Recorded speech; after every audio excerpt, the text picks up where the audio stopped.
أعوذ بالله من الشيطان الرجيم. بسم الله الرحمن الرحيم.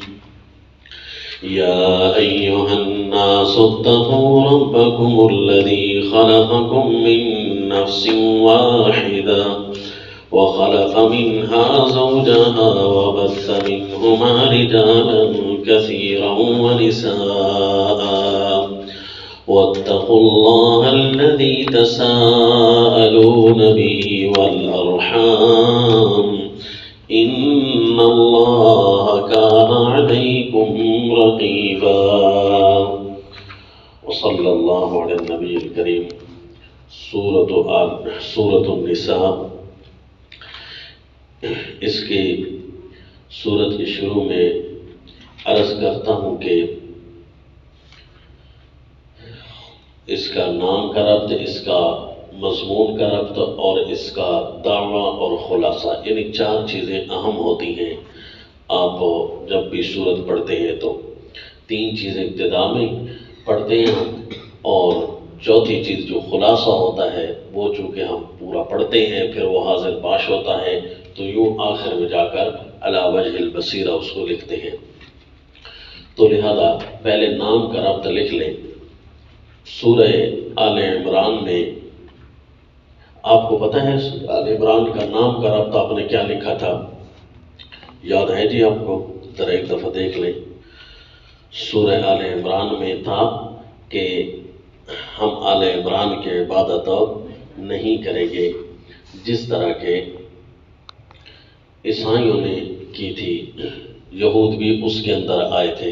آل عمران کے مختلف اشخاص محبوبین کا تذکرہ آپ نے پڑھا تھا. سورہ آل عمران میں تھا کہ ہم آل عمران کی عبادت نہیں کریں گے. لا نعبد آل عمران کما عبدت النصارى. اب سورہ النساء میں ہوگا اداء الحقوق خصوصاً حقوق النساء. تو اب لکھے جی معنوی ربط یعنی مضمون کا مضمون کے ساتھ ربط. سورہ البقرہ میں احکام تھے، سورہ آل عمران میں قضایا الہیہ تھے. احکام کے ساتھ بھی لکھ سکتے ہیں احکام الہیہ، احکام الہیہ اور قضایا الہیہ. البقرہ میں احکام الہیہ اور آل عمران میں قضایا الہیہ. اور قضایا دو رنگ کے تھے نا، یہ تو آپ کو پتہ ہے کہ ہدایات اور خطابات کی صورت میں. اب سورہ النساء میں حقوق الہیہ ہوں گے اور یہ آپ کو ربط یوں یاد رکھنا ہوگا نا کہ جب کسی جگہ پر بندہ جاتا ہے تو پہلے احکام اس کو بتائے جاتے ہیں کہ یہاں رہنے کے یہ طور طریقے اور اصول ہیں. تو وہ سورۃ البقرہ نے زمین پر رہنے کے ہمیں قانون سکھا دیے، ہمیں احکام سکھا دیے. اور اس کے بعد کچھ فیصلے ہوتے ہیں، ان احکام کی اثر ہوتا ہے جو کہ احکام نافذ ہوتے ہیں نا، ان احکامات کی وجہ سے کچھ فیصلے اور قضیے پیش ہوتے ہیں کیونکہ بندوں کی رہن سہن مختلف ہوتی ہے. تو پھر ان فیصلوں کی پاسداری میں ان احکام کو پورا کرنا ہوتا ہے. کسی بھی جگہ جائیں گے ہمارے یہ احکام ہیں اور ساتھ یہ فیصلے ہیں، اگر یوں کیا تو پھر یوں ہو جائے گا. تو پھر اس کے بعد سمجھایا جاتا ہے کہ یہاں پر کچھ حقوق بھی ہیں، جہاں رہ رہے ہیں یہاں کے بندوں کے حقوق ہیں، یہاں کے بولنے کے حقوق ہیں، یہاں کسی کے ساتھ بیٹھنے کے حقوق ہیں. تو وہ حقوق بھی یاد دلائے جاتے ہیں کہ حق بھی پورا کرنا، حق نہ مارنا. ایسا نہ ہو کہ اپنے احکام کی پاسداری کے خیال میں کہیں غلطی نہ کر بیٹھنا اور اگلے کا حق نہ مار دینا. دیکھا تو اس لیے اس کو ربط سے ہم نے تعبیر کر رہا ہے کیونکہ کتاب اللہ اس کو ربط بنا کر پیش کر رہی ہے نا ان احکام کو. تو لہذا ہم بھی ان کو ربط کی صورت میں یاد کریں گے کہ بعین ہی کسی بھی ریاست میں جا کر جو کام کیا جاتا ہے تو اس وقت ان ساری چیزوں کا خیال رکھا جاتا ہے. تو یہاں زمین پر آ کر بھی ہم ان کا خیال رکھیں گے. تو اب جی اس صورت کا دعویٰ کیا ہے؟ اچھا، دعویٰ کے متعلق میں نے آپ کو عرض کیا تھا نا کہ اللہ کریم خود ہمیں سمجھا دیتے ہیں صورت کے شروع میں۔ ہمیں ڈھونڈنے کی ضرورت تو تب پڑتی جب قرآن کو مشکل ہوتا، تو جبکہ اللہ نے خود فرما دیا قرآن آسان ہے، تو ہم صورت کو پڑھیں اور ابتدائی میں ہمیں پتہ نہ چلے کہ صورت کیا کہہ رہی ہے، تو پھر اس کا مطلب تو یہ ہوا کہ نعوذ باللہ قرآن پھر مشکل ہے، حالانکہ بڑی آسانی سے اللہ کریم سمجھائیں گے۔ شرط یہ ہے کہ ہم اپنی باتیں بعد میں کریں، پہلے اللہ کی بات کو لے آئیں۔ بعض اوقات ایک نقشہ ذہن میں بیٹھ جاتا ہے، مقرر کا کہ یوں جو ہے میں اس کو بیان کرتا ہوں، تو وہ نقشہ اس کا ہوا نا، حالانکہ پہلے یہ دیکھنا ہے کہ کتاب اللہ کیا کہتی ہے اور اس کے تابع ہو کر ایک خلاصے کا نقشہ بنانا ہے۔ تو بس اس لیے توافق بالآیات کے طور پر دعوے صورت کے اندر سے الفاظ ہم نکالیں گے صورت کے اندر سے، کہ اور یہ بھی بتایا تھا کہ ابتدا میں یہ مسئلہ حل ہو جاتا ہے دعوے صورت کا، مضمون صورت، عنوان صورت، یعنی آج اللہ کریم کیا فرمانا چاہتے ہیں، یہ نئی صورت جو ارشاد فرمائی ہے۔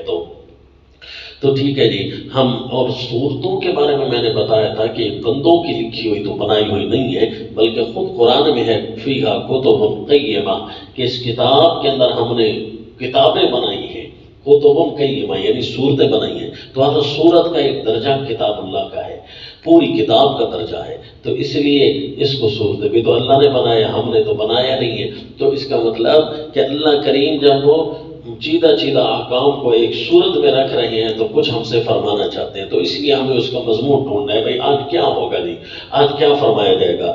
تو پتہ چلا جی آج حقوق کا تذکرہ ہوگا۔ بس ٹھیک ہے جی، اب پڑھتے ہیں کیسے ہوئے پتہ چلا کہ آج حقوق کا تذکرہ ہوگا؟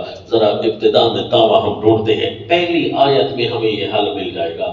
پہلی آیت پڑھ کر پھر ہم آپ کو یہ بتا دیں گے کہ یہ جو حقوق کا دعویٰ ہم آپ کو عرض کر رہے تھے یہ کیسا تھا۔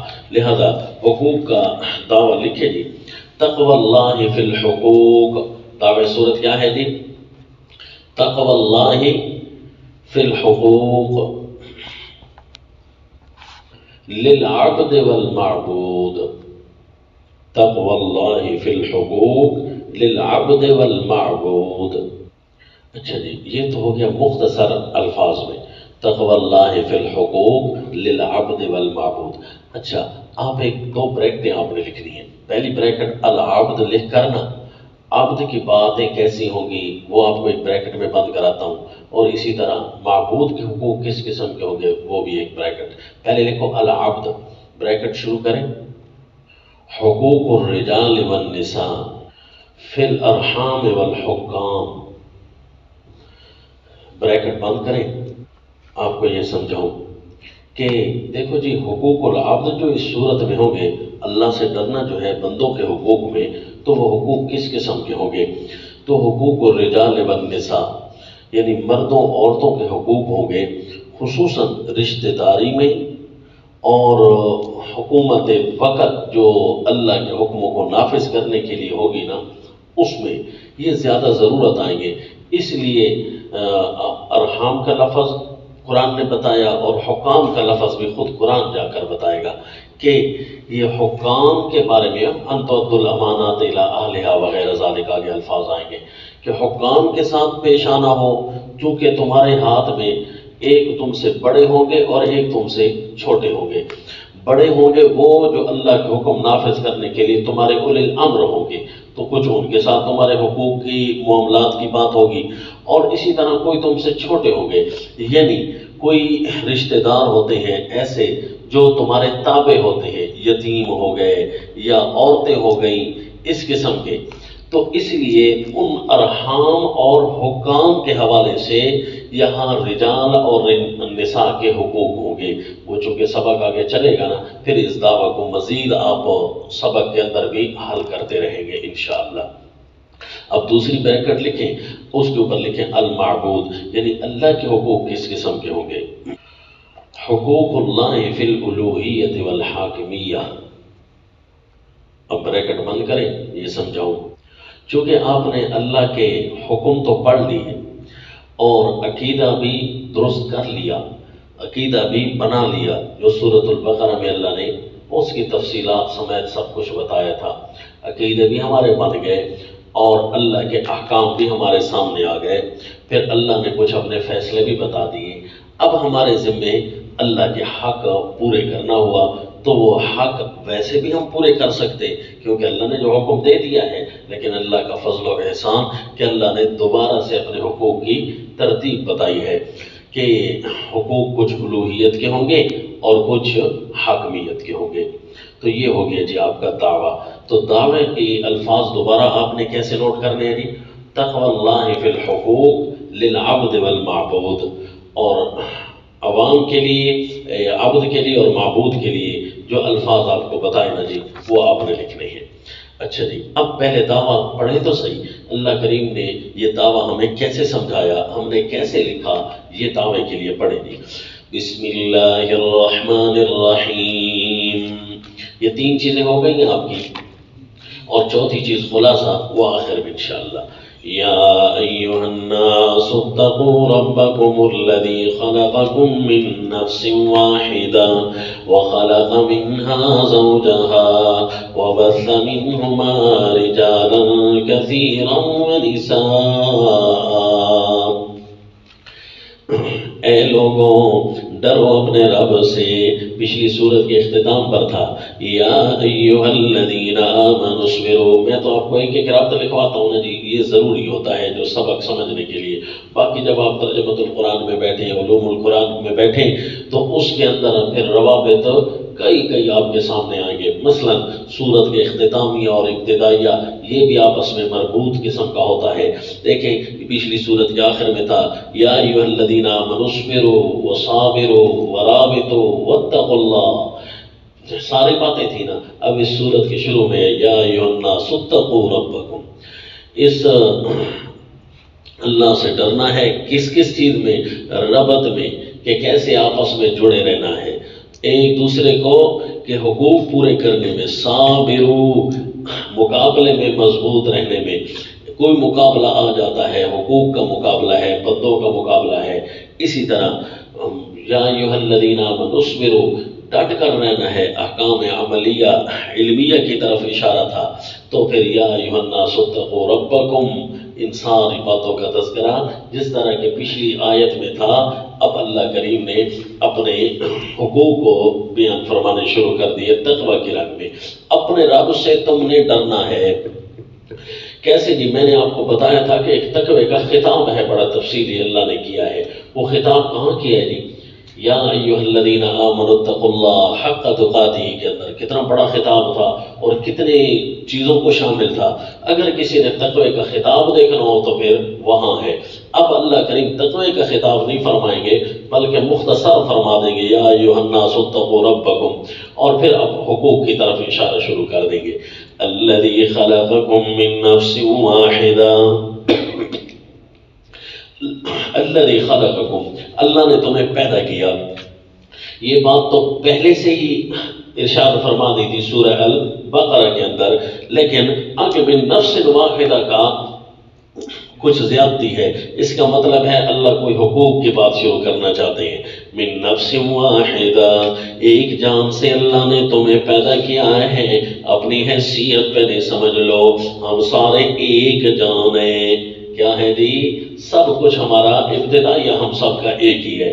وَخَلَقَ مِنْهَا زَوْجَهَا، اور اسی کے جنس سے پیدا کیا، اسی سے پیدا کیا، اشارہ جنس کا، اسی کے جنس سے پیدا کیا، زوجہا اس کے جوڑے کو، یعنی اس کی بیوی کو، وَبَثَّ مِنْهُمَا، یعنی اللہ کریم ہمیں کیوں بتا رہے ہیں بیوی کی بات کر کے کہ یہ تمہارے کچھ عورتوں کے حقوق ہوں گے جو تمہارے ذمہ لگیں گے، اور ہر عورت کا حق تو بندہ نہیں نہ پورا کر رہا ہوتا، وہ عورت جو اپنے قریب ہوتی ہے وہ سب سے پہلے ازواج ہوتی ہے، بیوی ہوتی ہے۔ وَبَثَّ مِنْهُمَا رِجَالًا كَثِيرًا وَنِسَاءً، اور پھیلائے ان دونوں سے بہت مرد اور عورتیں۔ پھر اللہ نے ان دونوں سے بہت سارے مرد اور عورتیں پھیلائی ہیں، اشارہ اس بات کا کہ تمہیں ایک جان سے پیدا کیا، تمہاری بیوی کو تمہارے جنس سے بنایا، پھر سارے لوگ آگے تم ہی سے، سب کچھ ایک ہی ہے، ایک ہی چیز سے وہ نکلے ہوئے ہیں۔ تو لہذا پہلی بات تو یہ کہ اپنے ایسے رب سے ڈرنا جس رب نے یوں کائنات انسانیت کو پھیلایا ہے، اپنے رب سے ڈریں گے ضرور جی۔ یہ پہلا حکم آ گیا۔ اب اس حکم کی تشریح اللہ نے ان الفاظ میں کر دی کہ کیا مطلب ہے ایک چیز سے پیدا ہونے کا، کیا مطلب ہے کہ تمہیں جو بہت سارے مرد عورت ایک چیز سے بنایا ہے، اس دعوے کی تقوی کی تشریح کر دی کہ تقوی کرنا ہے حقوق میں، تو اس لیے دعویٰ ثابت ہو گیا تقوی اللہ ہی فی الحقوق۔ کیسے جی حقوق میں تقوی؟ کہ وَاتَّقُوا اللَّهَ الَّذِي تَسَاءَلُونَ بِهِ، اس اللہ سے ڈرتے رہنا جس کے واسطے سے سوال کرتے ہو آپس میں، تساءلون آپس میں سوال کرتے ہو، بھی جس کے واسطے سے، جس کے ذریعے سے اللہ سے، ایک اللہ کا نام لے کر ایک دوسرے سے تم سوال کرتے ہو نا، ڈرنا، والارحام، اور ڈرنا رشتہ داریوں سے۔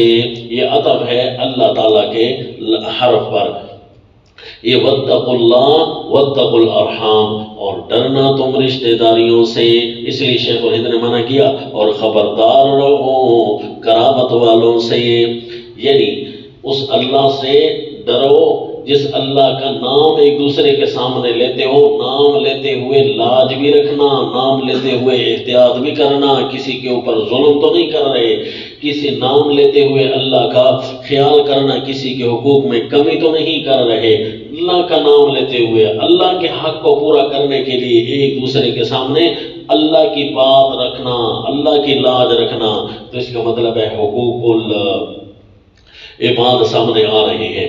اور ان میں اسپیشل کیا ہے؟ الارحام، کہ رشتہ داروں کے حقوق کو پورے کرنا۔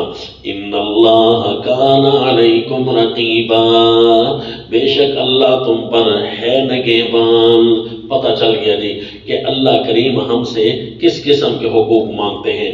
ایک تو حق جی مانگا کہ رشتہ داروں کا، تو دعوے میں آپ کو کیا لکھوایا کہ حقوق الرجال والنساء، کیونکہ رجالا کثیرا ونساء کے لفظ آ گئے ہیں، لہذا ہم نے بھی دعوے میں لکھنے ہیں۔ حقوق الرجال والنساء فی الارحام والحکام، کہا نا جی، ارحام کی بات تو سمجھ آ گئی، حکام کہاں سے سمجھ آ گئے؟ تساءلون بہ کے لفظ سے۔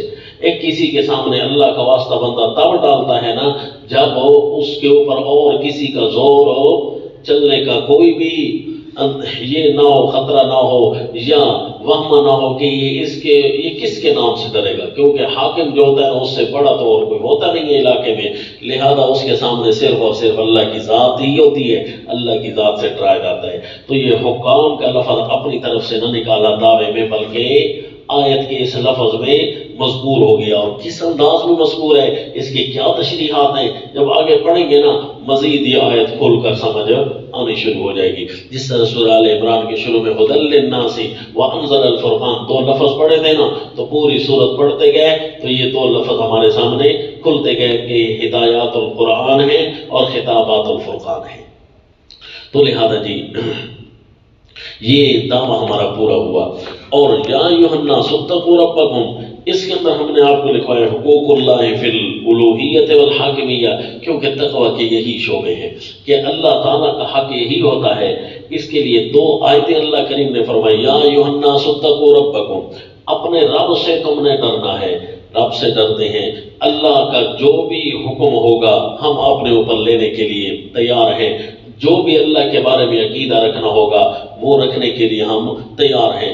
پھر دوسری آیت پھر فرمائی کہ واتقوا اللہ الذی تساءلون بہ والارحام، اشارہ کر دیا احکام کی طرف، پہلے اشارہ الوہیت کی طرف اور پھر اشارہ حاکمیت کی طرف۔ اس لیے بریکٹ میں ہم نے آپ کو لکھا ہے جو حقوق اللہ جو ہوں گے نا معبود کے حق میں کیا ہے جی، وہ الوہیت اور حاکمیت کے لیے ہوں گے، اس لیے دو آیتیں آ گئی، ارحام اور حکام کے معاملے میں، رجال اور نساء کے معاملے میں، اور دو آیتیں اللہ کریم نے اپنے حق کی بھی بتا دی کہ یہ جو رشتہ داروں کے حقوق پورے کرنے ہیں نا، اصل میں تو یہ حکومت ہے اللہ کی، حکم ہے اللہ کا، تو اس لیے حاکمیت کی بات آ گئی۔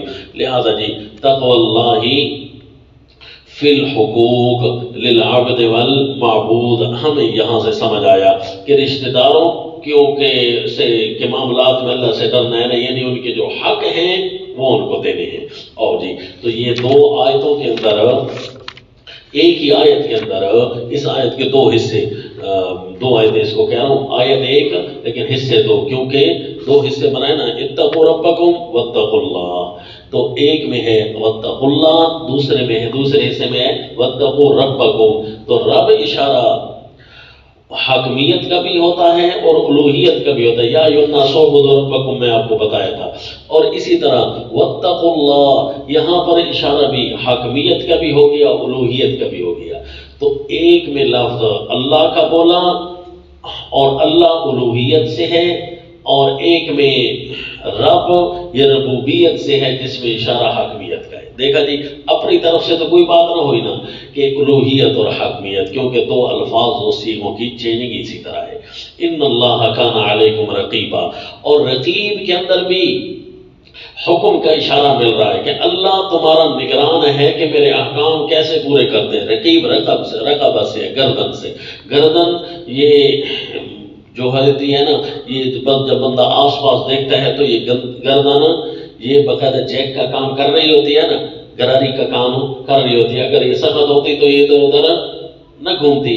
تو یہ جو ہے نا نگران جو ہوتا ہے ایک ہی جگہ بیٹھ کر اپنا سر ہلا رہا ہوتا ہے، تو بنیاد اس کی گردن ہوتی ہے، اپنی آنکھوں سے دیکھ رہا ہوتا ہے تو بنیاد اس کی، اس لیے پھر نگران کو رقیب کہہ دیتے ہیں کہ گردن والا۔ تو پھر اس سے ہر نگران کے لیے رقیب کا لفظ استعمال ہونا شروع ہوا، تو یوں اپنے اللہ کریم کے لیے بھی نگران کا لفظ بنا کہ اللہ بھی تمہارا نگران ہے۔ ان اللہ کان علیکم رقیبا۔ شکر الحمدللہ کہ اللہ کریم نے ہمیں بڑی آسانی سے سمجھا دیا کہ عبد اور معبود دونوں کے حقوق آئیں گے جی۔ اچھا جی سارے حقوق بیان ہوں گے یا کوئی خاص قسم کے حقوق بیان ہوں گے؟ اب جب دیکھتے ہیں ہم تو لفظ تقوی کا ہمیں بتا رہا ہے کہ ایک ایسے حقوق ہیں کہ اگر ڈر کا خطرہ نہ ہونا تو بندہ وہ پورے نہیں کرتا، کیونکہ اور کوئی کہنے والا ہوتا نہیں ہے۔ وہ ہوتے ہیں جی حقوق مظلومین کے، کس کے جی؟ مظلومین کے حقوق۔ مظلومین کے حقوق ایسے ہیں کہ وہ کہہ کچھ نہیں سکتے۔ مظلومین میں یتیم لوگ آتے ہیں کیونکہ ان کا رکھوالا اب دنیا میں نہ رہا، اور اسی طرح عورتیں آتی ہیں مظلومین میں کیونکہ وہ سب کو چھوڑ چھاڑ کر ایک مرد کے تابع ہو کر آ جاتی ہیں، ان کے اپنا کوئی نہیں ہوتا اس کے پاس، جو کہ اس کا باپ ہو، اس کا بھائی ہو، ہے جی اس کا کوئی قریبی ایسا ہو، بلکہ وہ غیر مرد کے پاس نکاح کر کے آ گئی ہے، اب سب کچھ اسی کے تابع ہو چکا ہے۔ اب اگر وہ حقوق پورے نہیں کرتا تو اس کو ڈر بھی کسی اور سے نہیں لگتا۔ اس کا مطلب ہے ایسے حقوق کا تعلق ہے جن کا تعلق مظلومیت سے ہوگا۔ لفظ تقوی نے ہمیں وہی حقوق بتا دی، تو اس لیے جی آپ کو دعوے کے اندر لکھوایا حقوق العبد، اور حقوق العبد میں حقوق رشتہ داریوں کے، اور پھر لفظ حکام کا بتایا کہ تم حاکم ہووگے ان کے لیے اور وہ تمہارے محکوم ہوئیں گے۔ تو اس کا مطلب ہے خاص قسم کے حقوق کی طرف اشارہ ہے، سارے حقوق نہیں بیان ہوں گے جس سورہ النساء کے اندر، بلکہ وہ حقوق بیان ہو رہے ہیں جن کا تعلق ہو کسی حاکم اور محکوم کی طرح ہوتا ہے۔ اچھا جی پھر لفظ حکام بھی آ گئے، حکام کے ساتھ بھی اسی طرح وہ خاص قسم کے حقوق ہوں گے کہ جن میں بندہ اگر حق پورا نہ کرے تو بہت بڑا نقصان ہوتا ہے، اور بندہ حق پورا نہ کرے تو حکومت کے ساتھ دو نمبری بندہ کر جائے اور ان کے حقوق پورے نہ کرے تو یوں حکومت اسلامیہ قائم نہیں رہ سکتی۔ حاکم کے ساتھ اللہ کے حق میں اللہ سے ڈرتے ہوئے اللہ کا حق نافذ کرنے میں اس کی مدد کرنی ہے۔ اس کی مدد جب کرو گے تو عوام اگر مدد نہ کرے نا حکام کی تو پھر حکام زیادہ دیر ٹھہر نہیں سکتے، تو لہذا خاص قسم کے حقوق ہیں کہ اگر تم مدد نہیں کرو گے حکام کر تو کچھ نہیں سکیں گے تمہارا، کیوں جی کہ ان کا تعلق حقوق سے، ظاہری احکام تو وہ بڑے ڈنڈے کے زور سے نافذ کرا سکتے ہیں، حکومت کے قیام میں، حکومت کے ساتھ کوئی تعاون کرنا ہے، اگر بندہ 2 نمبری کر جائے اور تعاون نہ کرے نا تو حکومت قائم نہیں رہے گی۔ تو اس کا مطلب وہ خاص قسم کے حکام کے ساتھ میں حقوق ہوں گے جن کا تعلق صرف اور صرف اللہ سے ڈرنے کا ہے۔ اگر اللہ کا ڈر نہ ہونا تو بندہ وہ نہیں کرتا۔ تو اس کا مطلب کہ خاص قسم کے حقوق ہوں گے جن کا تعلق مظلوم کے حقوق کے ساتھ ہوگا۔ تو پھر وہ خاص قسم کے حقوق درمیان میں آ جائیں گے، چاہے عوام کے ساتھ ہوں، رشتہ داروں کے ساتھ ہوں، چاہے حکام کے ساتھ ہوں، دونوں کا تعلق ہو۔ حکومت کے ساتھ بھی ظلم نہ کرو، حکومت تم پر ظلم نہ کرے، رشتہ داروں کے ساتھ تم ظلم نہ کرو، رشتہ دار تمہارے ساتھ ظلم نہ کرے۔ یہ اتقوا کا لفظ ہمیں بتا رہا ہے کہ کوئی خاص قسم کے حقوق ہیں، سارے حقوق نہیں ہیں۔ دعویٰ سمجھ آ رہا ہے نا جی، بڑی ترتیب کے ساتھ۔ تو اسی لیے جی تقوی اللہ کا لفظ لکھوایا آپ کو دعوے کے اندر۔ دعوے کی تشریحات چونکہ پوری صورت ہوتی ہے، لہذا دعوے کے اندر بندہ ساری باتیں تو بتا نہیں سکتا، بس یہ اشارہ کر دیا کہ خاص قسم کے حقوق ہوں گے۔ اب وہ خاص قسم کے حقوق شروع ہو گئے جی، پہلی آیت کے فوراً بعد۔ پہلے جی اموال الیتامہ، کیا جی؟ حقوق و اموال الیتامہ، یتیموں کے مالوں کے حقوق، یہ شروع ہو گئے جی۔ آت الیتامہ یہاں لکھ لو، حقوق و اموال الیتامہ، یتیموں کے بھی سارے حق پورے نہیں بیان ہو رہے، وہاں صرف ان حقوق کا تعلق ہے جس سے یتیموں پر ظلم کا خطرہ تھا، چونکہ وہ مظلوم تھے نا۔ اور خاص قسم دعوے کے اندر بھی بتایا کہ خاص قسم کے حقوق ہوں گے، تو اس لیے جی بتا دیا حقوق و اموال الیتامہ، یہ شروع ہو رہے ہیں جی۔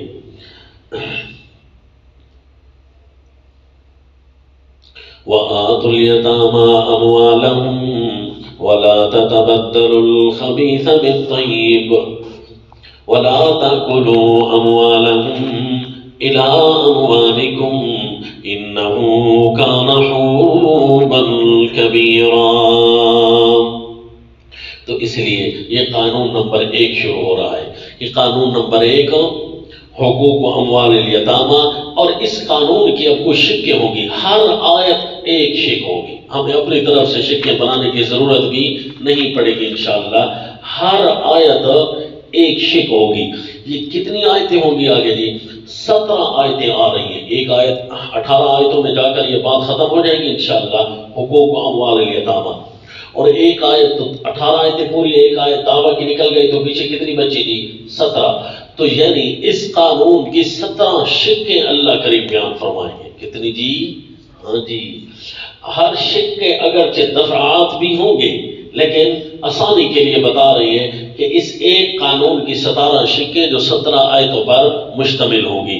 ایک شک نمبر 1، وَآتُوا الْيَتَامَىٰ أَمْوَالَهُمْ، دے ڈالو یتیموں کو ان کے مال، وَلَا تَتَبَدَّلُوا الْخَبِيثَ بِالطَّيِّبِ، اور نہ بدلو برے مال کو اچھے مال سے۔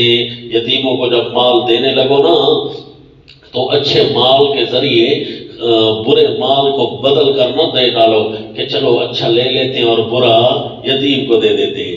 یتیم کا رکھوالا بن گیا ہے وہ جو اس کے باپ کا قریب تھا، مثلا چچا ہوتا ہے، مثال دے رہا ہوں، مثلا ماموں ہوتا ہے، یا مثلا دادا ہوتا ہے، یا مثلا اس کا درجے بدرجے حقوق میں جو بھی قریبی آتا ہے، مرد ہو یا عورت، دھیان کرنا، اور سیرے مردوں والے بتائے نا، زیادہ تر تعلق چونکہ مردوں کے ساتھ ہوتا ہے ان کے والی ہونے کا، عورتیں تو اس وقت جا کر بنتی ہیں نا جب مرد ہوتے نہیں ہیں تو وہ تابع ہو جائے گی۔ جب مرد ہے ہی نہیں تو پھر ایک عورت ہی اس کی سرپرست بن جاتی ہے، تو اس لیے جی ان لفظ مردوں کے زیادہ آئے، اور کوئی بھی نہ بنے نا تو پھر حاکم وقت ہوتا ہے جو اس کا سرپرست بن جاتا ہے۔ تو اس لیے بتایا کہ اب یتیم تو پوچھے گا نہیں کہ پتہ نہیں میرا مال میرے ابو نے کیا چھوڑا تھا، کیسے نہیں چھوڑا تھا، اللہ، تو پھر اس لیے دھیان کرنا، خبیث اور طیب کا بڑا خیال کرنا۔ اور اس آیت کے اختتام میں اللہ کریم فرما رہے ہیں، یاد بھی دلائیں گے، ایک شک ایسی بھی آئے گی، وَلْيَخْشَ الَّذِينَ لَوْ تَرَكُوا مِنْ خَلْفِهِمْ ذُرِّيَّةً ضِعَافًا، کسی یتیم کا حق دیتے ہوئے یوں سمجھ لو کہ میرا بیٹا ہے اور میں فوت ہو گیا ہوں اور کوئی اور اس کو حق دے رہا ہے، تو آپ کی کیا چاہت ہوگی کہ میرے بچوں کو کوئی کیسے پیش آئے؟ میرے بچوں کو کوئی کیسے ان کے مال ان کے حوالے کر رہا ہو تو بین ہی اسی طرح ان کے باپ کی بھی چاہت اسی طرح ہوگی.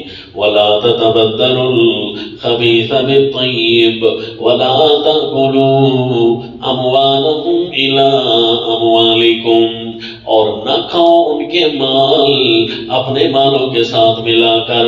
شک نمبر 1 کے اندر میں نے آپ کو بتایا نا دفعات الگ الگ ہوں گے، یہ الگ الگ دفعات ہو رہی ہیں. اس پہلی شک کے اندر 2 دفعے بیان کر دیے. وَلَا تَأْكُلُوا، اور یوں بھی نہ کرنا کہ ان کے مالوں کو اپنے مالوں کے ساتھ ملا کر کھا نہ جانا کہ چلو جی ٹھیک ہے میں نے ان کے بھی اپنے مال بھی اور ان کے مال اکٹھا خرچہ کر کے ہانڈی بنانی ہے تو لہذا تھوڑا سا اس کا زیادہ لے لو، وہ ایک ہے تو اس کے ایک کا خیال کرو جی، پھر اس انداز سے ان کے مال کھا نہ جاؤ. اللہ معاف فرمائے. اِنَّهُ كَانَ حُوبًا كَبِيرًا، یہ ہے بڑا وبال. بس جی کسی سے پیسے آپ کچھ زیادہ لے رہے ہیں نا، مال تھوڑا سا بھی اس کا زیادہ لے لیا نا، اس کا نہیں گیا بلکہ یہ تیرا گیا، وبال تیرے اوپر ہوگا. مال اس کا گیا، وبال تیرا بن جائے گا. اس کا مطلب ہے اس کا وبال نہیں بنے گا مال کے تھوڑے ہونے کی وجہ سے، کیونکہ یا اللہ اس کو کسی اور ذریعے سے پورا کر دیں گے یا پھر اللہ تعالیٰ اس کو وہ ضرورت ہی نہ لگائیں گے، وہ بھی ختم کر دیں گے. وبال پلٹے گا اس پر جس نے ان 2 دفعات کے اندر زیادتی کی تھی، ان کے مالوں کو ملا کر کھایا تھا یا خبیث اور طیب کو ادلا بدلا کر لیا تھا. وَإِنْ خِفْتُمْ أَلَّا تُقْسِطُوا فِي الْيَتَامَىٰ، یہ شک نمبر 2 آ گئی. اگر تم ڈرتے ہو کہ یتیموں کے حقوق کو اس میں انصاف نہ کر سکیں گے ہم، اللہ تقسطوا فی الیتامىٰ، یتیم لڑکیوں کے حق میں، یتیم لڑکیوں کے حق میں انصاف پورا نہیں کر سکیں گے. فَانْكِحُوا مَا طَابَ لَكُم مِّنَ النِّسَاءِ، یتیم بچی ہے، میں اس کا غیر محرم صحیح لیکن اس کا ولی ہوں، تو اب اگر اس کا کہیں میں رشتہ کرتا ہوں تو پتہ نہیں میں اس کا حق پورا نہیں کر سکوں گا، پتہ نہیں اس کی میچنگ ہی ایسی نہیں ہے، رشتہ کوئی اس کے سوٹیبل ملتا نہیں ہے جو اس کے مال کے آگے حفاظت کرے، رکھوالی کرے. اگر ایسے معاملے میں تم کہو نا کہ رشتہ ڈھونڈنے میں اس کے مال کا خطرہ ہے، رشتہ ڈھونڈنے میں انصاف نہ کر سکوں گا، فَانْكِحُوا مَا طَابَ لَكُم مِّنَ النِّسَاءِ مَثْنَىٰ وَثُلَاثَ وَرُبَاعَ، تو نکاح کر لو مَا طَابَ لَكُم، ان عورتوں سے، شرط ان عورتوں سے جو تم کو خوش تو لگے. ایسا نہ ہو کہ عورت خوش بھی نہ لگے، مال ہتھیانے کی خاطر جی شادی کی جا رہی ہے، نا عورت خوش بھی لگے. من النساء مثنى وثلاث ورباع، 2 2 3 3 اور 4 4، یہ تم سارے مردوں کو خطاب ہے نا، اس لیے 2 2 کا لفظ آیا، 3 3 کا لفظ آیا. یوں تو نہیں 2 2 4 3 3 6 اور 4 4 8، یوں تو نہیں ہو، بلکہ یہ سارے مردوں کو خطاب ہے نا، تو اس لیے وہاں لفظ ہوتا ہے اس کی بھی 2 اس کی بھی 2 اس کی بھی 2، تو یوں 2 2 کا لفظ ہوتا ہے. اور اسی طرح ثلاثہ کے اندر بھی اور رباع کے اندر بھی یہ نسبت کا الفاظ ہوتے ہیں. مثنى وثلاث ورباع فإن خفتم ألا تعدلوا، پھر اگر ڈرو تم، یہ اگلا دفعہ آ گیا جی اس شک نمبر 2 کے اندر بھی. فَإِنْ خِفْتُمْ أَلَّا تَعْدِلُوا، اگر تم ڈرو کہ اللہ تعدلوا انصاف نہ کر سکو گے، وہاں لفظ یہاں عدل آیا اور وہاں لفظ قسط آیا، یہ در خیال کرنا جی. اگر انصاف نہ کرو گے فواحدۃ، تو پھر ایک ہی نکاح، فواحدۃ فانکحوا فواحدۃ، پھر نکاح کرو ایک ہی. او ما ملکت ایمانکم، یا لونڈی جو اپنا مال ہے، ما ملکت ایمانکم جو تمہارا اپنا مال ہے، اگر تمہیں یہ خطرہ محسوس ہو. ایک ہے جی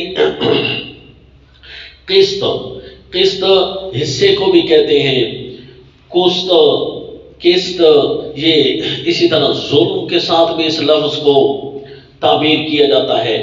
تو اس میں انصاف وہ والا ہے کہ جس کے اندر کسی پر ظلم کا خطرہ ہو، تو اس لیے اس انصاف کے لیے قسط کا لفظ استعمال ہوا.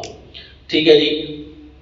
اللہ تقسطوا فی الیتامی، اور کہ ظلم ہو جائے گا جی یتیم بچیوں کے ساتھ، لہذا باہر میں نہیں دیتا، معاشرے سارا گندہ ہے، تو لہذا ان کے حقوق پورے کرنے کے لیے ہمارے پاس کوئی سوٹیبل رشتہ نہیں ہے، لہذا اپنے ساتھ نکاح کر دو.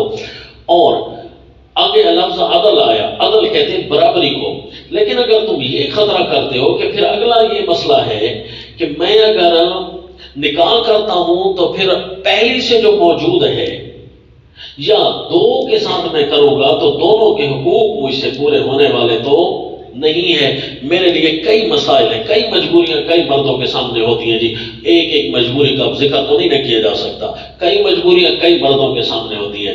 تو عدل کہتے ہیں برابری کو، کہ پھر عورت کو پاس لانے کا مقصد تو یہ تھا کہ یتیم بچے کے حقوق کی خلاف ورزی نہ ہو سکے، لیکن جب پاس لے آؤ تو دونوں بیویوں کے حقوق کی برابر نہ کر سکو، تو پھر بہتر ہے پھر ایک کے ساتھ نکاح کرو. وہ جو تم اگلا ظلم سوچ رہے ہو نا وہ ہوگا اگلا، یہ تو ہے پہلا ظلم، لہذا پہلا ظلم تو نہ کرو جو اپنی شادی پہلے سے موجود ہے. تو لہذا اس لیے مسنا سے شروع کیا نا، پہلے اشارہ کہ تمہاری شادی موجود ہوگی، تو پہلے پھر جو پہلے موجود ہے پھر اس کے ساتھ ظلم نہ کرو، تاکہ جو ہے پھر رہ گیا اگلا معاملہ. بس پھر وہ جی یتیم ہے چونکہ اس کا اللہ وارث ہے، پھر اب تمہارے اوپر کوئی پوچھ نہیں ہوگی، دینے کی چیز ہے. تھوڑا بہت اگر کمی کوتاہی کے ساتھ کوئی اور رشتہ نہیں مل رہا یتیم بچے سے پھر پوچھ لو، بھئی اس قسم کی بات ہے، جھیل لو گی یہ ساری چیزیں تو میں تیرا رشتہ آگے کراتا ہوں. اگر نہیں جھیل سکتی تو پھر بیٹھتے ہیں انتظار کے اندر، مزید کو اچھا رشتہ آ جائے پھر معاملہ اس کے ہاتھ بھیج دو، کیونکہ تم اپنی بھی برابری تو نہیں کر سکتے. فَإِنْ خِفْتُمْ أَلَّا تَعْدِلُوا فَوَاحِدَةً أَوْ مَا مَلَكَتْ أَيْمَانُكُمْ. یہ دیکھ لیے جی آپ نے آیت کو کہ یہ جو شادیوں کا معاملہ ہوتا ہے یہ ابتداء یہ جو حق ہے وہ تو صرف اور صرف خلق منہا زوجہا سے بتا دیا کہ یہ انسان کا فطرتی حق ہے. اب دو دو اور تین تین ضروری نہیں ہے کہ فطرتی حق ہو، بلکہ وہ کسی بھی چیز کا اثر ہو سکتا ہے، جس طرح کی یتیمیت کا اثر ہوا یا اسی طرح کوئی ظلم کا اثر ہوا. تو اس لیے جی مردوں کو توجہ جو ہے وہ کس امر کی طرف کرنی چاہیے؟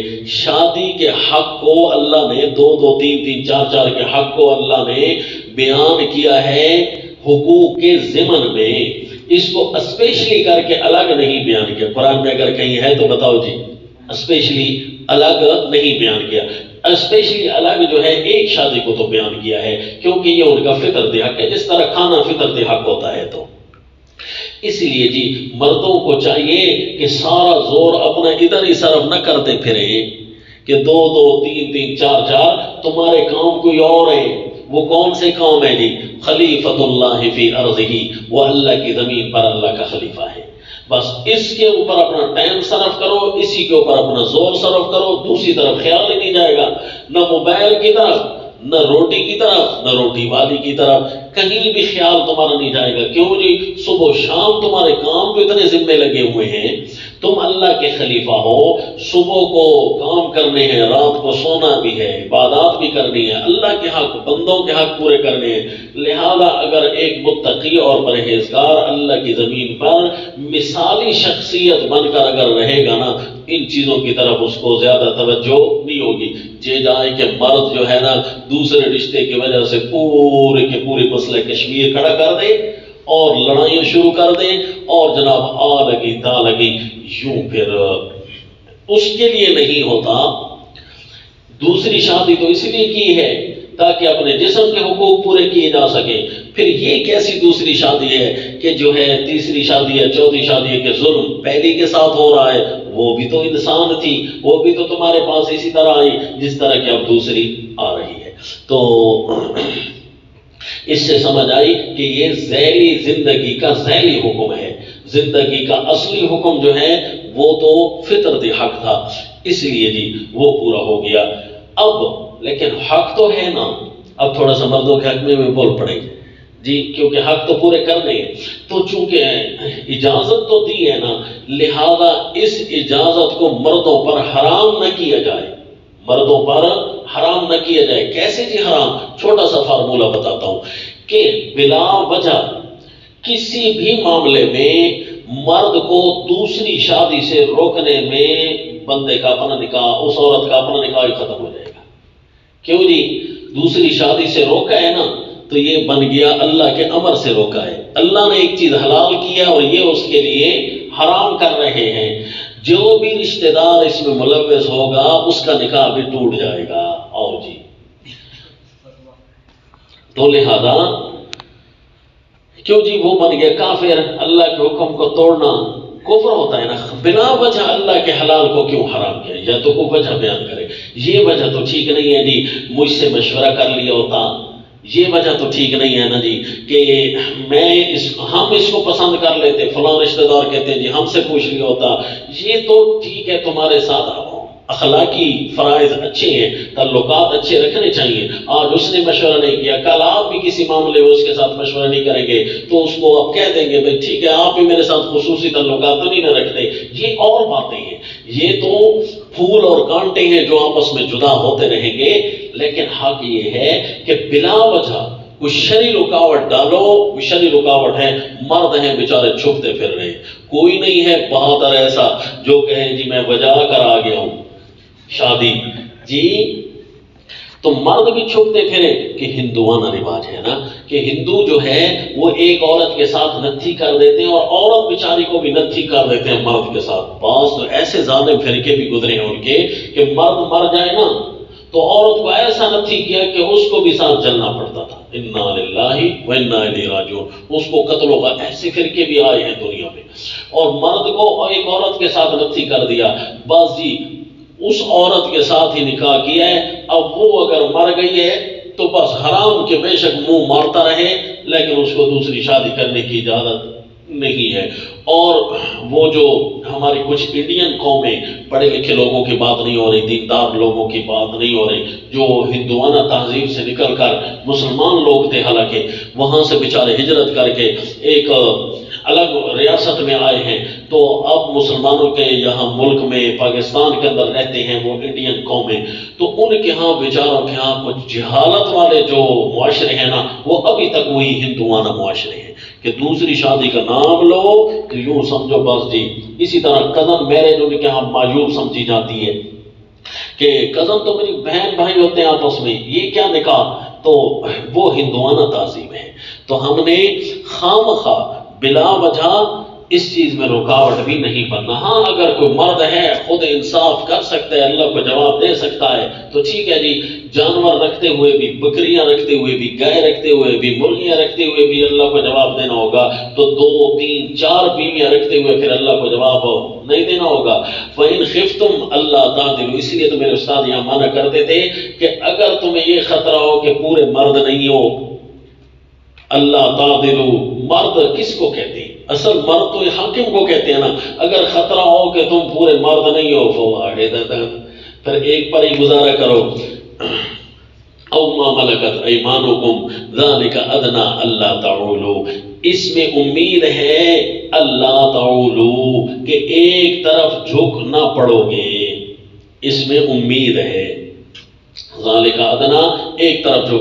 اب میں یتیم کے ساتھ شادی کروں یا نہ کروں؟ شادی کرنے کی صورت میں حقوق بیویوں کے پورے نہیں کر سکوں گا، شادی نہ کرنے کی صورت میں یتیم جو میری زیر پرورش رہی ہے اس کا حق پورا نہیں کر سکوں گا، تو میں کیا کروں؟ تو بس جی یہ خیال کرو، اب پہلا حق پورا کر دو، اب دوسرا حق تمہاری طاقت سے باہر ہے، ذالک ادنا اللہ تعولوا۔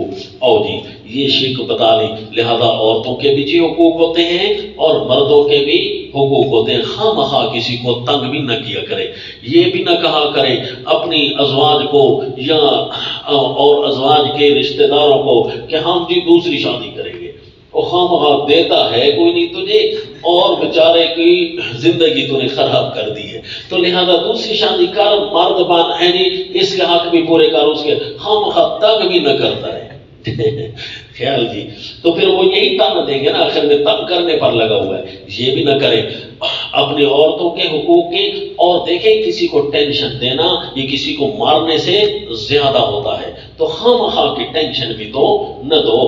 اور ہو سکتا ہے کہ تمہاری حاکمیت اگر درست ہوئی اور دوسری تیسری چوتھی شادی آپ کر کے لے آئے اور آپ نے اس کی وجہ سے پہلے کے گزران میں مزید فوائد داخل کر دیے، یعنی اس عورت بیچاری کو بعد میں پتہ چلے گا کہ میں پہلے ڈبل کام کرتی تھی، اب گھر کے کام تقسیم ہو گئے ہیں، صبح سے لے کر شام تک میں کام کرنے میں لگی ہوئی تھی، میری زندگی یہ جیرن تھی، لیکن شکر ہے مجھے تو حق کی پوری سمجھ نہیں تھی، یہ کام ہوا ہے تو میرا حق پورا ہو گیا. خواہ ٹینشن کی زندگی سے تو اس کو نکالنا ہے نا جی، ٹینشن نہیں دینا. تو یوں کر کے پھر آپ شاباش کے لائق ہوں گے. آپ کس کے لائق ہوں گے جی؟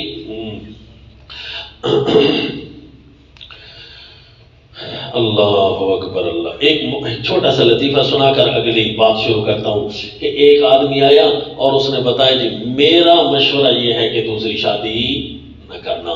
کیوں جی مشورہ؟ میں نے کہا کیوں جی اللہ کے حلال کو کیوں حرام کرتے ہو اپنے مشوروں کے ذریعے؟ اس نے کہا نہیں اصل میں جی میں بڑا پیسے والا تھا، بڑا پیسے والا ہوں، ٹھیک ٹھاک ہے میرے پاس، میں نے دوسری شادی کر کے اپنی جہنم کو خود بنایا ہے. کیوں جی؟ اب نہ پہلی ہاتھ میں ہے اور نہ دوسری ہاتھ میں، وہ کہتے ہیں اس کی طرف ہے اور وہ کہتی ہے اس کی طرف ہے. کیوں جی؟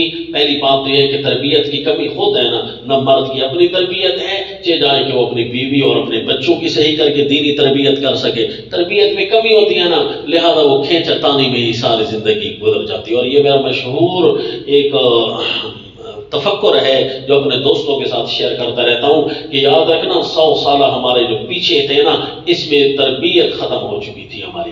کیوں جی؟ بتانے والا ہی کوئی نہیں ہے. ہمارے باپ داداؤں کو بھی کسی نے نہ بتایا ہوگا، خصوصاً جو غیر مسلم معاشرے سے مسلمان ہوئے ہیں ان کو سمجھانے بتانے والا بھی کوئی نہیں ہوتا. یہ حق رشتہ داروں کا ہے، یہ پڑوسیوں کا ہے، یوں کرنا ہے، یہ بھائی کا ہے، یہ بہن کا ہے. کچھ حقوق تو وہ اللہ کے ڈر سے ان کو آ گئے، لیکن سارے حقوق کو ان بیچاروں کو پتہ نہیں. قرآن مستحضر ہے نہیں، سورۃ البقرہ، سورہ ال عمران، سورہ النساء آتی نہیں، تو وہ کتنا ڈریں گے اللہ سے؟ جتنا بھی ڈریں گے تو کم از کم پورا تو نہیں نہ کر سکیں گے. اللہ کے حق کا انہیں پتہ ہی نہیں ہے. تو لہذا ایک تو تربیت میں کمی ہے. تو میں نے کہا جی پھر آپ یوں کہیں نا کہ میں تربیت صحیح نہیں کر سکا، آپ کی تربیت میں کمی ہے، لیکن یہ ہے کہ آپ یہ مجھے بتائیں کہ آپ کاروبار کیا کرتے ہیں جو آپ کتنے پیسے ہیں؟ کہ جی فارمی مرغی. تو میں نے کہا اور کھلاؤ. جو کھلا رہے ہیں تو پھر اس کے بعد لڑنا ہی ہے انہوں نے. کاروبار آپ کا فارمی مرغی کا ہے اور آپ کہتے ہو 2 بیویاں رکھو. تو فارمی مرغی تو خود نہیں اٹھ سکتی، وہ تمہیں کیسے اٹھائے؟ تو پھر روزانہ اپنی بیویوں کے ساتھ تم نے یہ حال کیا، وہ بیچاری اٹھنے کے لائق نہیں رہیں گی. ان بیچاروں کو سارا جسم درد کرتا ہوگا، وہ کہے گی یہ کام کرے تو وہ کہے گی یہ کام کرے، وہ کہے گی میں بیمار ہوں تو وہ کہے گی میں بیمار ہوں. یوں کرتے کوئی چنگی شے تو کھوانا. تو پھر بات کر مشورے ہمیں الٹ دیتا ہے اور اپنے کاروبار سیدھے نہیں کرتا.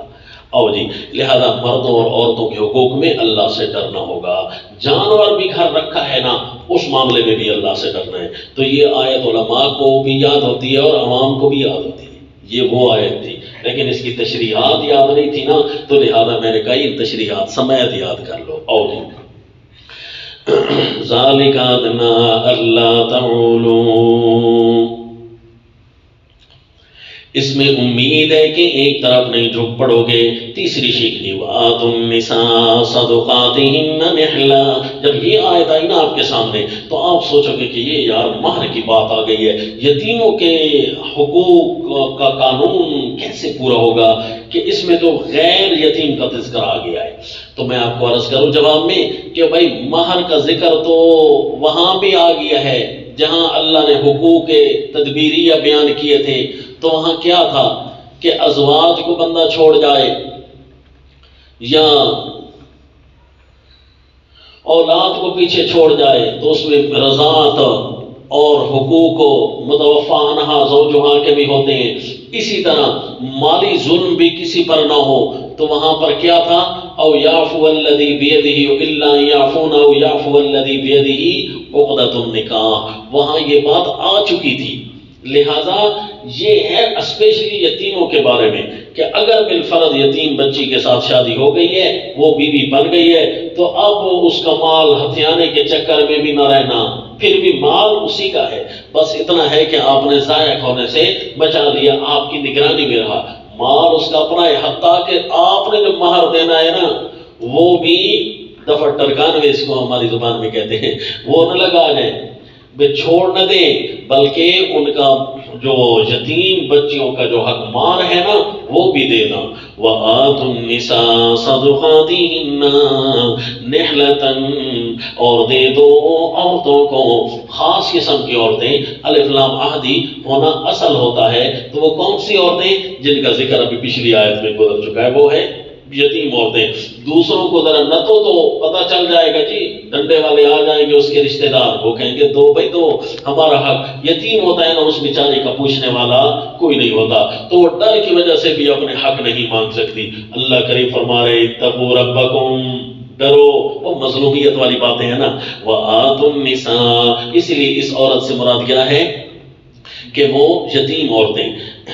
اچھا، یتیم عورتیں نہیں ہوتی، یتیم تو بچیاں ہوتی ہیں، کیونکہ یتیم کا تعلق نابالغ ہونے سے ہے، جب بالغ ہو جائے نا تو پھر تو اس کو لفظ یتیم سے باہر ہو جاتے ہیں، تو اس لیے آتوا الیتامی وابتلوا الیتامی حتی اذا بلغوا النکاح آگے آ رہا ہے، لیکن اثر یتیمی کا تو اس کا مطلب ہے عورت پر ساری زندگی رہ سکتا ہے، یہ خیال کرنا۔ مرد پر یتیمی کا اثر شاید بلوغ تک رہتا ہے، لیکن اثر جو ہے نا عورت پر، اس بیچاری کا پرسان حال کوئی نہیں ہوتا۔ باپ اور ماں والی بھی وہ زندگی دوسرے کے ہاتھ میں دے دیتی ہے، ان کی زندگی میں وہ ان کے نہیں رہتے، ساری نظر شفقت اپنے مرد کی ہی ہو جاتی ہے، چاہے جائے کہ اس بیچاری کے ماں باپ سرے سے ہی نہ ہوں تو پھر ان کے تو حقوق کو اور زیادہ پورے کرنے ہیں۔ جی یہاں پر آپ کو ایک چھوٹی سی عبارت بتاتا ہوں۔ ایک آدمی آیا، اس نے کہا کہ ایک آدمی کا واقعہ لکھا ہوا ملا، اس نے کہا کہ میں کھانا کھا رہا تھا، کھانا کھاتے ہوئے بیوی کو سمجھایا بھی تھا ایک دو دفعہ، پھر بھی اس نے نمک وغیرہ یا کوئی مرچ مثالیں کم ڈالے، تو بس جی میں غصے سے ابھرا، نوالا کھایا، غصے سے ابھرا مارنے کے لیے کہ میرے مال کے ساتھ۔ مرد بھی مظلوم تو بنتا ہے نا کہ کما کر میں لاتا ہوں، صحیح پکاتی یہ نہیں ہے، توجہ نہیں کرتی، تو نہ خرید کر دے فیس بک والا موبائل، کیوں دیا ہے اس کو؟ ہے جی یہ بھی تو حرام چیز ہے، ادھر وہ فیس بک دیکھے کہ کھانا پکائے نہیں۔ تو پھر اس نے کہا جی میں اٹھاؤں نا مارنے کے لیے، تو یکدم مجھے خیال آیا کہ یہ کسی کی بیٹی ہے، اسی طرح میری بیٹی ہوتی اور غلطی پہ غلطی کرتی روزانہ، اور اپنے میاں کے سامنے اسی طرح اس نے کھانا رکھا اور اس کے مرچ مسالے نمک کم تھی، تو میرا جو داماد ہے وہ میری بیٹی کے ساتھ کیسے پیش آئے؟ تو بس یہی سوچ کر میرا سارا غصہ کافور ہو گیا، پھر میں نے الفت اور محبت سے ان کو مشورہ دیا۔ دیکھا جی یہ خیال کرنا کہ وہ جس طرح کسی کی عورت تمہارے پاس ہے نا، تو اسی طرح تمہاری بچی بھی تو کسی کے پاس ہوگی، خیال کرنا۔ عورتیں ہیں، وہ یہ مظلوم ہیں۔ وَآتُوا النِّسَاءَ صَدُقَاتِهِنَّ نِحْلَةً، اور دے دو عورتوں کو، یہ جو مارچ والی ہیں نا، کون سا مارچ ہوتا ہے؟ مارچ کرتی ہیں ہمارا جسم ہماری مرضی، یہ موم بتی مافیا جس کو کہتے ہیں آنٹیاں، تو ان کو کہہ دو کہ او سورہ النساء پڑھو، تمہارے حقوق کے لیے قرآن کتنا دفاع کر رہا ہے۔ یہ کہتے ہیں کہ جی ہم کھانا گرم کر کے نہیں دے گی، ہمارا جسم ہماری مرضی، ٹھیک ہے اپنے شوہر کو کھانا گرم کر کے نہیں دو گی تو پھر کماؤ گی بھی خود، ہے جی ہوٹل میں ہوٹل کھول لو گی، 100 بندوں کے کھانے پھر پکا کر دینا، ایک کا کھانا گرم نہیں کیا اور 100 کا کھانا پکا کر دے رہی ہے۔ تو جی اگر وہ سورہ النساء پڑھے نا تو مسلمان ہو جائے۔ یقین جانے ہمارے اللہ نے مظلوموں کے حق میں اتنا دفاع کیا ہے۔ وَآتُوا النِّسَاءَ صَدُقَاتِهِنَّ، اب کوئی قریب مرد ہو بیچارہ جو روزانہ مار کھاتا ہو، وہ سورہ النساء سن رہا ہوگا تو پتہ نہیں کیا کرے گا۔ تو لیکن اس کو بھی چاہیے کہ اللہ کریم تیرے بارے میں بھی آگے ارشاد فرمائیں گے انشاءاللہ، آگے آ رہا ہے فَبَعَثُوا حَكَمًا مِّنْ أَهْلِهِ وَحَكَمًا مِّنْ أَهْلِهَا، دونوں طرف سے انشاءاللہ برابری ہو جائے گی، پریشان نہ ہو جائیں۔ لیکن اصل میں جو مرد ہوتا ہے یہ ذرا زیادہ ہوشیار ہوتا ہے نا، الرجال قوامون علی النساء، اس لیے دفاع عورت کا پہلے کیا جا رہا ہے۔ وَآتُوا النِّسَاءَ صَدُقَاتِهِنَّ نِحْلًا، اور دے ڈالو عورتوں کو ان کے مہر نحلتاً، خوشی سے، منہ بنا کر بھی نہ دینا، وہ بیچاری یتیم ہے ڈر جائے گی، وہ کہے گی لگتا تو یہ ہے کہ دلوں میں تیل نہیں ہے لہذا اگلی ساری زندگی میں نے گزارنی ہے، بہتر ہے جی یہ بھی تو ہضم کر جا۔ منہ بنا کر جو دے گے تو وہ اس لیے نحلتاً، خوشی سے دو کہ وہ خوشی سے بھی استعمال کرے، سیک دے کر نہ دینا، ہماری سرکی میں کہتے ہیں نا سیک دے کر۔ فَإِن تِبْنَ لَكُمْ عَنْ شَيْءٍ مِّنْهُ نَفْسًا، پھر اگر وہ کچھ چھوڑ دیں، تِبْنَ لَكُمْ اپنی خوشی سے، تِبْنَ لَكُمْ نَفْسًا، شیخ الہند نے بڑا خوبصورت معنی کیا، ان میں سے کچھ چھوڑ دیں تم کو، نفساً اپنی خوشی سے، بس خوشی خوشی کو چھوڑ دیں، فَكُلُوا ہَنِيئًا مَرِيئًا، پھر کھاؤ اس کو ہنیئًا، خوشی خوشی، مریئًا، بچتا، رجتا پچتا، شیخ الہند اس لیے معنی کرتے ہیں سہتا پچتا، رجتا پچتا، یعنی خوب رج کر کھاؤ پھر۔ فَكُلُوا هَنِيئًا مَرِيئًا، خوشی خوشی، مریئًا، سیر ہو کر، وَلَا تُؤْتُوا السُّفَهَاءَ أَمْوَالَكُمُ الَّتِي جَعَلَ اللَّهُ لَكُمْ قِيَامًا۔ اور جی یہ کون سی شک آ گئی؟ آیت نمبر 4 ہے نا، اس لیے ویسے تو آیت 5 چل رہی ہے لیکن اس قانون کی چوتھی آیت ہے تو شک نمبر 4 ہے جی۔ وَلَا تُؤْتُوا السُّفَهَاءَ أَمْوَالَكُمْ، ان یتیموں میں اگر کوئی بے عقل ہو، کوئی عقل پورا استعمال نہ کر رہا ہو، بے وقوف، ایک ہوتے ہیں بے وقوف اور ایک ہوتے ہیں مجنون۔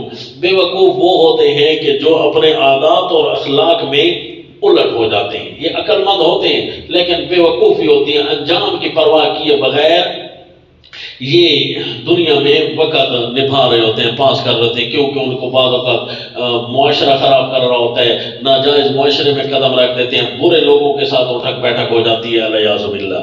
وَلَا تُؤْتُوا السُّفَهَاءَ، اچھا بعض اوقات برے لوگ خود برے نہیں ہوتے، یہ بھی برے ہوتے ہیں جو اپنے آپ کو اچھے سمجھ رہے تھے لیکن اس کے حق میں برے ہوتے ہیں، خود اپنے معاشرے کو بڑا اچھا سنبھال کر رہے ہیں۔ ایک تو ہے نا برے لوگ، ایک بروں کی مجلس میں تو خود بھی برے ہیں، اس کو بھی برا کر دیا، اور ایک ہم بھی اچھے ہوتے ہیں نا، ہم بھی برے ہو جاتے ہیں نعوذ باللہ دوسرے کے حق میں۔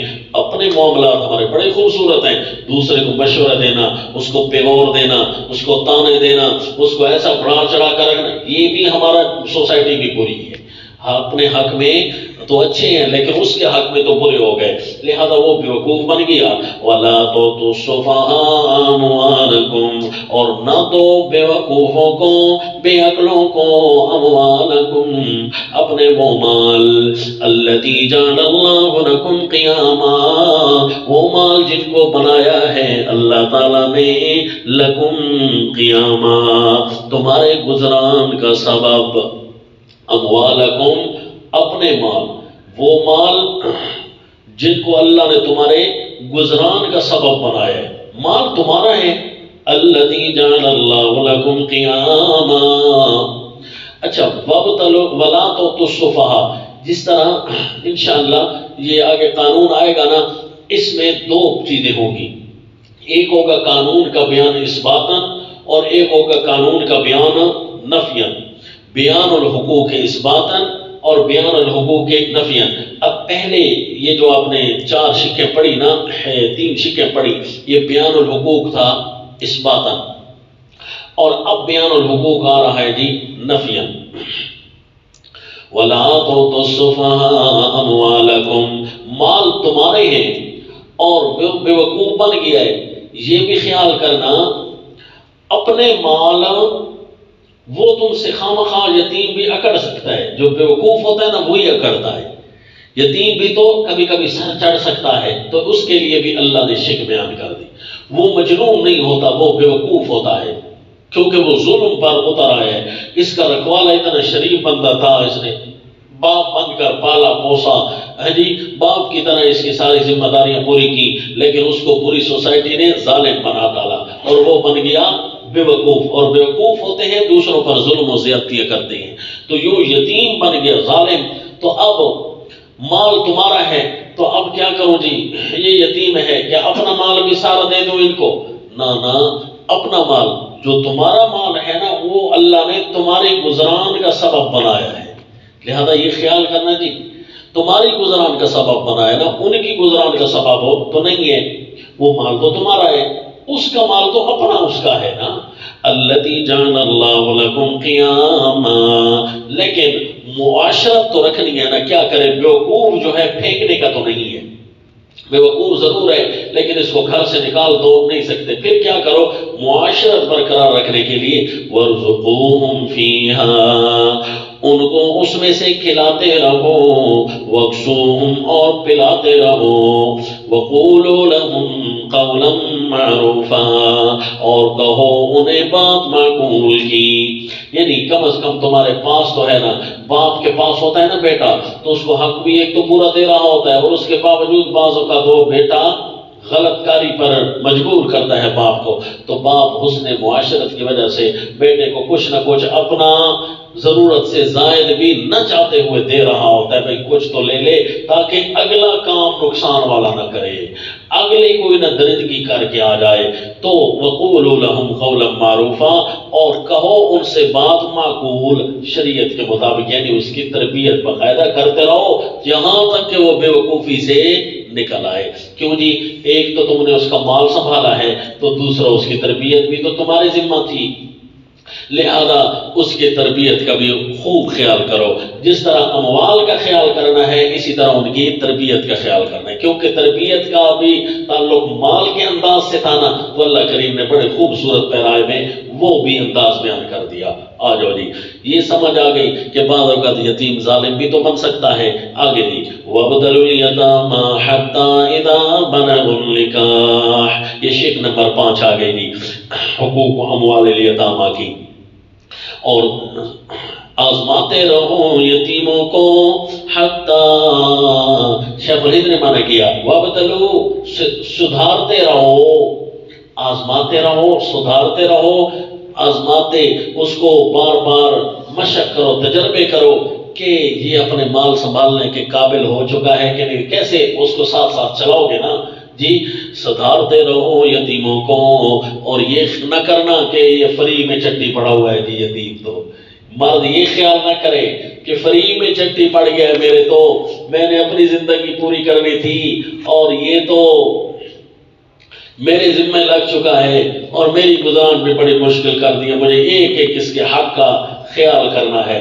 یہ وہ باتیں تھیں جی کہ اللہ کریم نے جو اس کا بدلہ بیان کیا نا وہ بڑا والا ہے۔ اور تلک حدود اللہ ومن یطع اللہ ورسولہ یدخلہ جنات تجری من تحتہا الانہار، یہ وہ بدلہ تھا جو اللہ احکام علمیہ اور عملیہ کے اندر بیان کرتے تھے، اور یہ بدلہ اللہ نے یتیم کے حقوق کی پاسداری میں بھی ساتھ ساتھ بیان کر دیا۔ اسی لیے تو میرے نبی نے ارشاد فرمایا صلی اللہ علیہ وسلم کہ یتیموں مسکینوں کے حق میں دوڑنے والا بھی بڑا خیر ہوتا ہے، وہ اللہ تعالیٰ اس پر بڑا راضی ہوتے ہیں، ان کے حق میں دوڑنے والا، ان کی کوشش میں رکھنے والا۔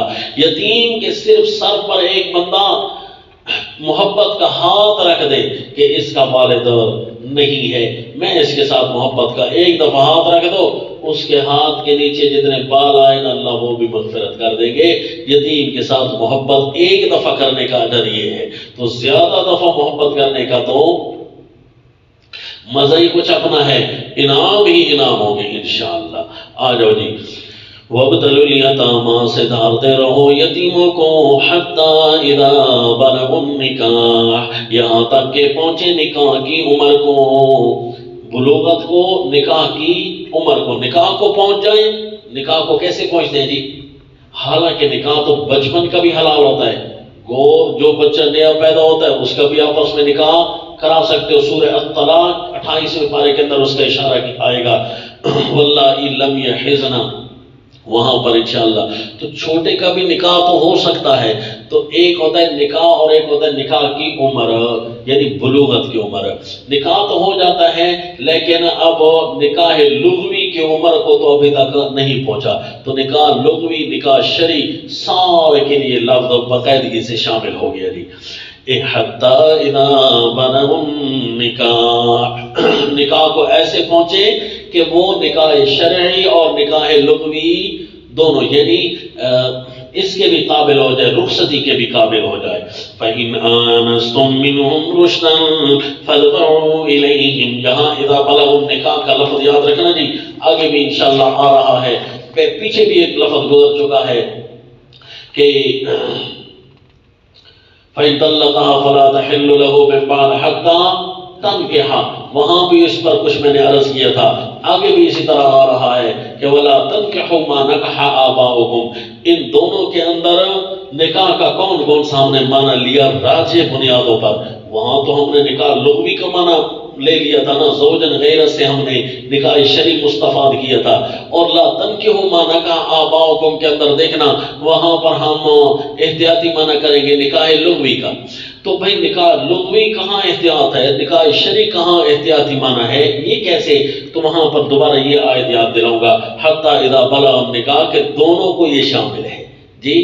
فَإِنْ آنَسْتُم مِّنْهُمْ رُشْدًا فَادْفَعُوا إِلَيْهِمْ أَمْوَالَهُمْ، اگر دیکھو ان میں کوئی ہوشیاری، رشدن ہوشیاری کام کا سلجھاؤ، فَادْفَعُوا إِلَيْهِمْ أَمْوَالَهُمْ، تو حوالے کر دو ان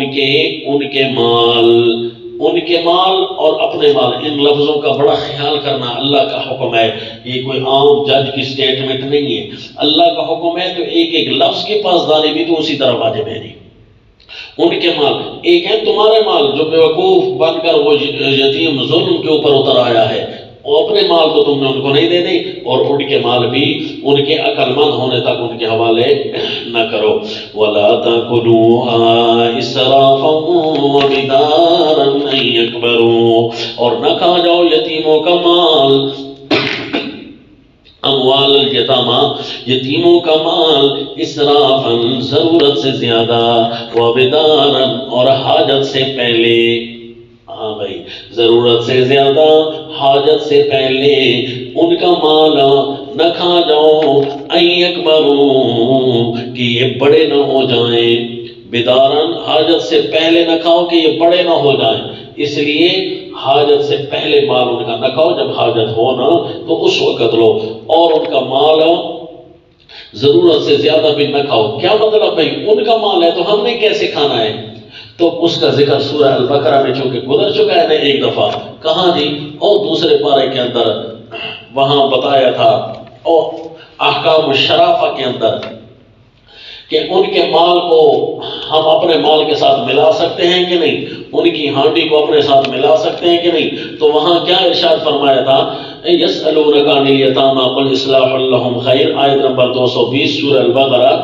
وَإِن تُخَالِطُوهُمْ فَإِخْوَانُكُمْ وَاللَّهُ يَعْلَمُ الْمُفْسِدَ مِنَ الْمُصْلِحِ، کہا تھا نا کہ ان کے مال کو اپنے مال کے ساتھ ملانے کی ضرورت پڑ جائے تو بس وہ چونکہ حکم پہلے ہو چکا ہے، اب صرف اور صرف اس پر قانون بنایا جا رہا ہے کہ فضول خرچی بھی نہ کرنا۔ اگر اس کو، وہ تو بچہ ہے، وہ تو ہر قسم کی چاہت سامنے کرے گا، لہذا فضول خرچی نہ کرنا، جو اس کو ضرورت ہے نا وہی دینا۔ فضول خرچی میں تو وہ کچھ بھی مانگ سکتا ہے، پھر کیا دو گے اس کو؟ سب کچھ دے دو گے۔ وَلَا تَأْكُلُوهَا إِسْرَافًا، اور اس کو بھی وہ ضرورت سے زیادہ مانگنے لگے تو فضول خرچی نہ دینا، اور تم نہ کھانا۔ کیا مطلب؟ کہ ان کے مال کو ذرا زیادہ کر کے نہ شامل کر دینا، یہ تمہارا کھانا ہوا، تم نہ کھانا، اور حاجت سے پہلے نہ کھانا، کہ حاجت تو نہیں ہے، یتیم کا مال ہے جی، ہاتھ لگا ہوا ہے، ابھی حاجت تو پڑ جائے گی کبھی، ذرا پہلے کچھ خرید لیتے ہیں، پھر بھی فائدہ اپنا ہے، خرید ابھی رہا ہے، حالانکہ یتیم کو تو فائدہ بعد میں جا کر اس چیز نے دینا ہے۔ اگر غریب کو بعد میں جا کر دینا ہے تو پھر اس کا اس وقت ہی ساتھ شامل کرنا۔ یہ دیکھا جی، وَمَنْ كَانَ غَنِيًّا فَلْيَسْتَعْفِفْ، اور جو امیر ہو جس کو حاجت نہ ہو، فَلْيَسْتَعْفِفْ، غنیًا جس کو حاجت نہ ہو وہ یتیم کے مال سے بچتا رہے، فَلْيَسْتَعْفِفْ، پھر ایسا کرے کہ یتیم کے مال کو ہاتھ بھی نہ لگائے، اس کا مال پڑا رہے، اس کو اپنے ساتھ شامل نہ کرے، فری میں کھلاتا رہے، مہمانوں کو دوستوں کو بندہ کھلاتا نہیں ہے۔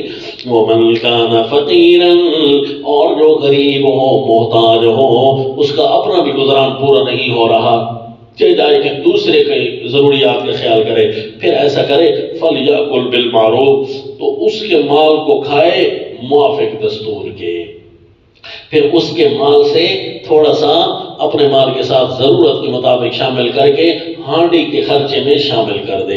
فَإِذَا دَفَعْتُمْ إِلَيْهِمْ أَمْوَالَهُمْ، پھر جب ان کو حوالے کرنے لگو ان کے مال، فَأَشْهِدُوا عَلَيْهِمْ، یہ دیکھو نا شیک نمبر 5 چل رہی تھی نا، تو اس کے اندر دفعات کتنے ہیں یہ ساتھ ساتھ آپ گنتے جانا۔ وَمَنْ كَانَ غَنِيًّا فَلْيَسْتَعْفِفْ وَمَنْ كَانَ فَقِيرًا فَلْيَأْكُلْ بِالْمَعْرُوفِ فَإِذَا دَفَعْتُمْ إِلَيْهِمْ أَمْوَالَهُمْ فَأَشْهِدُوا عَلَيْهِمْ، جب ان کو ان کے مال حوالے کرنے لگانا تو ان کو پر گواہ کر لینا۔ وَكَفَى بِاللَّهِ حَسِيبًا، اور اللہ کافی ہے حساب لینے کو، اللہ کو تو پتا ہے کہ کس زیادتی کے ساتھ اور کس احتیاجی کے ساتھ مال لے رہا ہے، یہ احتیاجی کے ساتھ لے رہا ہے یا زیادتی کے ساتھ لے رہا ہے، یا یہ اس کو ضرورت تھی یا نہ تھی، اللہ نے اس کو وسعت دے رکھی تھی اور اس نے خامخواہ یتیم کے مال کو، جب اتنی احتیاط ہے تو جمعراتوں کی شکل میں یہ جو یتیموں کے مال کی فہرست نکلی ہوئی ہے یہ تو پھر مزید حرام ہو گیا نا جی۔ یہ جو جمعراتیں تھی نا، اس کی اصل پیدائش یوں ہوئی تھی، جمعراتوں جو پکاتے ہیں لوگ کہ یہ جی فوت ہو گیا بھائی، اب بھائی کے نام کی خیرات تو کریں، ہم اس کے دیکھیں بھائی ہیں، ہم اس کے قریبی ہیں، تو ہم اس کے لیے اس کے مال سے خیرات نہیں کریں گے، تو وہ کیا کہے گا کہ میرے مال کو اچھی جگہ لگایا بھی نہیں ہے لہذا خیراتیں کرا دی۔